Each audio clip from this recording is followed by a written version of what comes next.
decided to make a quick movie tonight on the Walther Smith & Wesson 380 ACP semi-automatic weapon. Had this gun for about 2 months now. I really like it. It is small caliber handgun.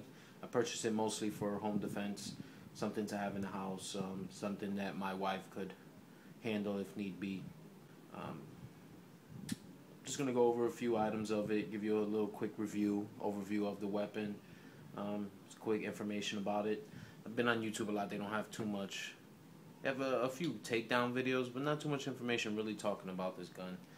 It's a small caliber, like I said, it's a 380, so a lot of people sometimes they disregard 380s and don't pay them the attention they deserve, especially this beautifully built weapon.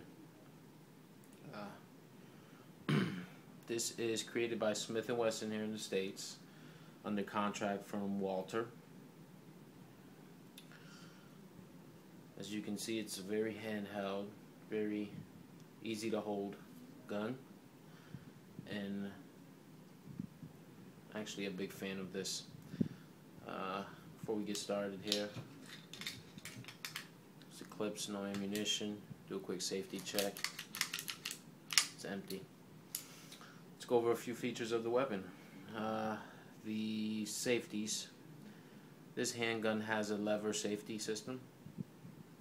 Up is for fire.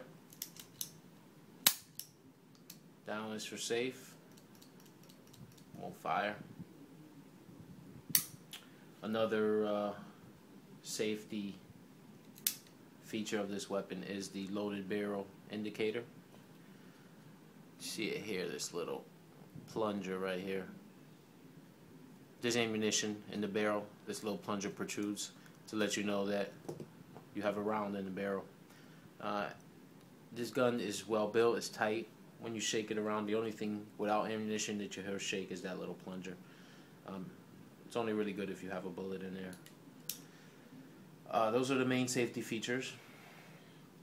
On the outside of the gun, this is a stainless steel, black plastic grips. These are standard when you purchase them.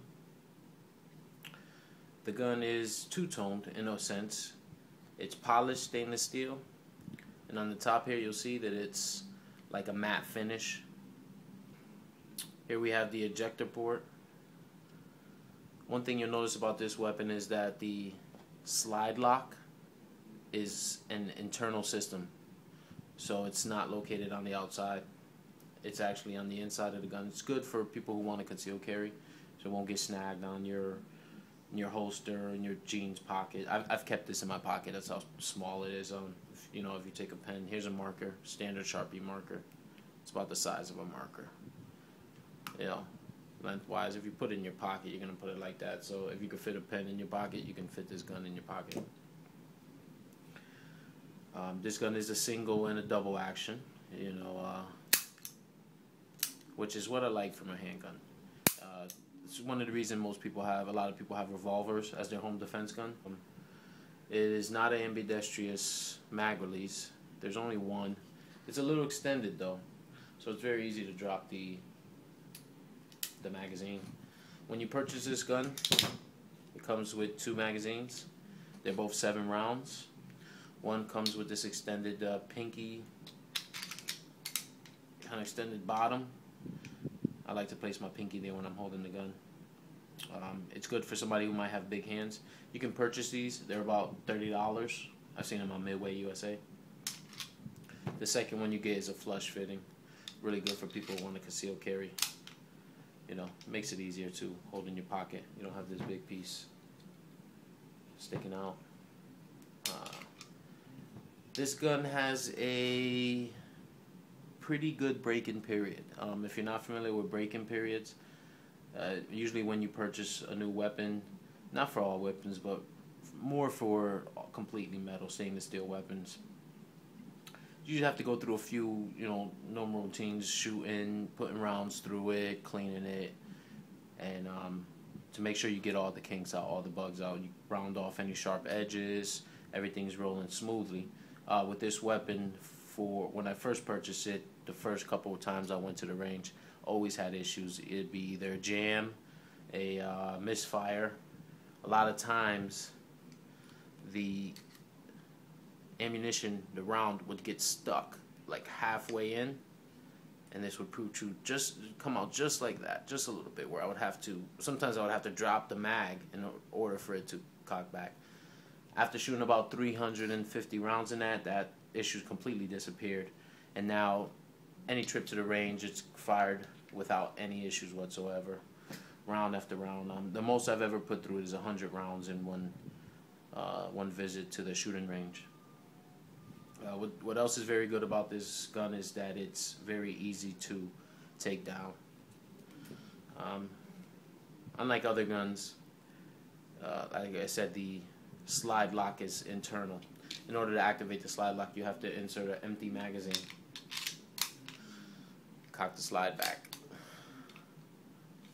It's the only way that you're going to get the slide to lock back. If you keep the magazine in there, you won't be able to release the slide. You have to drop the magazine,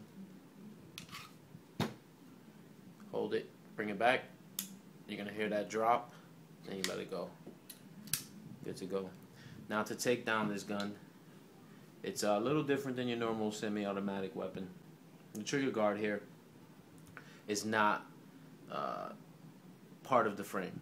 It's a separate section. You see it's pinned on. You pull it down, up to the right. Just rest it on the frame there. Grab the barrel, get a nice stiff grip. Pull it all the way back, up, and out. Now your slide is off. Next you have the spring here. Pull that out.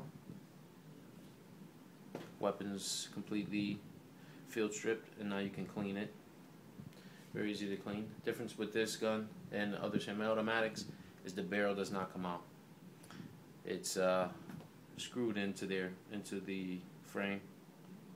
What I'm going to show you here is, remember how I was speaking of the internal slide lock? That's this little piece right here. When you have a magazine in there and you pull it back, this pops up and locks the slide back. See your pin. See this piece. I've actually taken this off and cleaned in there a couple times just to make sure. This gun likes to be clean and it likes to be lightly lubed. I wouldn't go crazy. With this weapon and a lot of completely stainless steel weapons, metal weapons, Parkerized, blued guns, I always suggest using some type of grease, gun grease, instead of your normal lubes or in oils. I use Milcom. It's easy to locate, find it at the stores here. I have heard of Tetra. Just haven't had the chance to get my hand on. Alright. To put the gun back together, just that simple. You're going to take your spring. Now there's two sides to the spring. One's bigger than the other side is smaller. You want to make sure you put the small side in first. If you put the big side in first, it's very loose. That's incorrect. You want to make sure you get, it kind of takes a little bit. You get the small side in, push it back. Get some force there. Make sure it's all the way back. Take your slide. The same thing. You come in. You want to be at an angle here, so you don't want to scratch up the gun. All the way back. Get it on the rail and release it. Pop the trigger guard back in. And you're all set. You're good to go. The sights on this gun are very low profile. Let me see if I can show you here. You see how flush they are. Very small. It uses a 2-point. You can see they're very accurate. My grouping at 15, 10 feet is very good. One day I'll bring it in, show you guys my target after I come back from the shooting range. Well, that's it. That's my review and quick informational breakdown of the Walther PPKS semi-automatic 380 ACP. Let me know what you guys think. Later.